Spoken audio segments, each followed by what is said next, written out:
महाराज जी, आपके चरणों में कोटि कोटि प्रणाम। महाराज जी, मंत्र जाप से वर्तमान जीवन के दुख तकलीफ कम होती है या अगले जन्म के? अरे पूछो मत।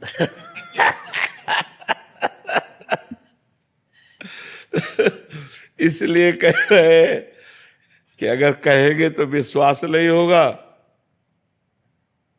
तो इसलिए हम कहा पूछो मत।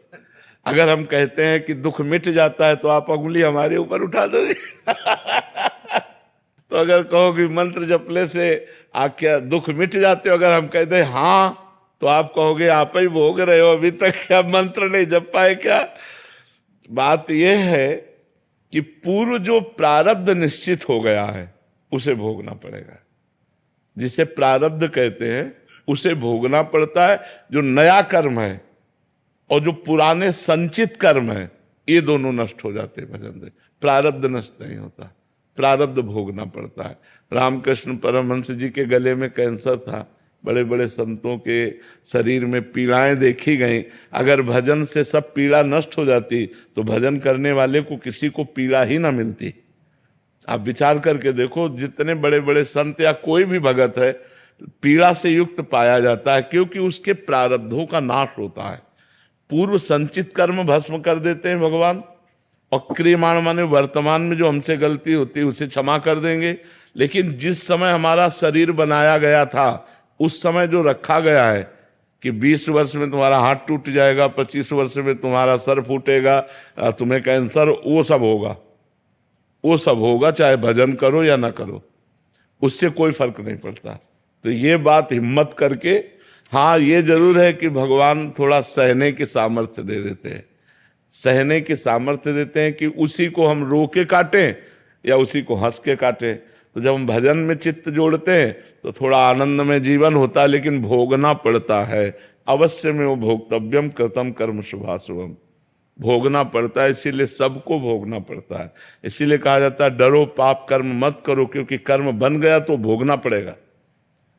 अभी मनुष्य जन्म है तो नाम जप करके, भगवान का आराधन करके, तीर्थयाटन करके, दूसरों की सेवा करके आप मिटा सकते हो। और मनुष्य जन्म छूट गया, फिर नहीं मिटा पाओगे, फिर तो भोगना ही भोगना है। इसलिए खूब नाम जप करो और जो कष्ट आवे उसे भोग लो, भगवान का प्रसाद मान करके निकल चलो। बहुत भयावह संसार है, बहुत कष्टमय संसार है। पता नहीं लोग कैसे जीते हैं। यहाँ तो हर क्षण किसकी शरण में जाए, सब असमर्थ है। कोई भी बताओ ऐसा है जिसकी गोद में सर रखकर रोया जाए और हमको निश्चिंत कर दे? क्योंकि जिसकी सर में हम गोद रख करके रोना चाहते हैं वो भी असमर्थ है, वो भी बेचारा काल के अधीन है, वो भी मृत्यु के अधीन है, वो भी भययुक्त है, वो पूर्ण समर्थ तो नहीं है। और जो पूर्ण समर्थ हो दिखाई नहीं दे रहे हैं, यही है, सबके अंदर है, सबके बीच में है, हमारी सुन्न है। लेकिन हमें लगता है प्रगट में कोई होना जिसके गले लग कर के हम अपने दुख को वर्णन कर सकें, हम रो सकें, कोई हमें प्यार से कि आप निश्चिंत रहिए, हम हैं ना।